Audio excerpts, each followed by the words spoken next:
যখন চিকন ছিলাম তখন সবাই বলতো মেয়েটা কি রোগা, দেখতে একটুও ভালো লাগে না, শরীরে শুধু হাড্ডি আর হাড্ডি। সময়ের সাথে সাথে আস্তে আস্তে মোটা হতে শুরু করলাম। তারপরে সবাই কি বলে এখন জানেন? এ মা, এ তো মোটা হয়ে গেছে। বয়সের সাথে সাথে একটুও বোঝা যায় না। এই বয়সে যদি এত মোটা হয় পরে যে কি করবে। আসলে জীবনের গতিতেই চলবে, আর মানুষের মুখ কখনোই আপনি থামাতে পারবেন না। এজন্য আপনার জীবনে আপনি কী করবেন সেটা একান্তই আপনার বিষয়। এই যে আমি আগে যেমন খেতে পারতাম না, এখন খাই, এটাও সমস্যা মানুষের।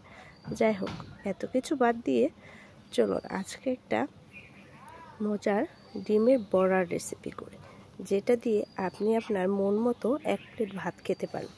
মাছের ডিমগুলোকে ভালোভাবে লবণ দিয়ে ধুয়ে নিয়েছি, কেটে নিয়েছি অনেকগুলো পেঁয়াজ, মরিচ, এখানে নিয়েছি বেসন, সামান্য পরিমাণ সুজি, যাতে বড়াটা খেতে মচমচে হয়।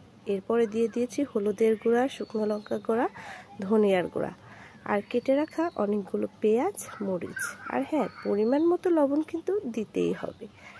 এরপর আর কি বেশি বকবক না করে চলুন পেঁয়াজ আর মরিচ বেসনটাকে ভালোভাবে মাখিয়ে নিই।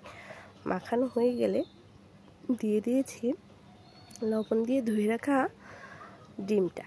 এরপরে ডিম দিয়ে বেসনটাকে আবারও ভালোভাবে মেখে নেব। কড়াইতে তেল দিয়েছি। এরপর আর কি তেলটা গরম হলে ছোট ছোট পরিমাণ মতো বড়াগুলো ভেজে নেব।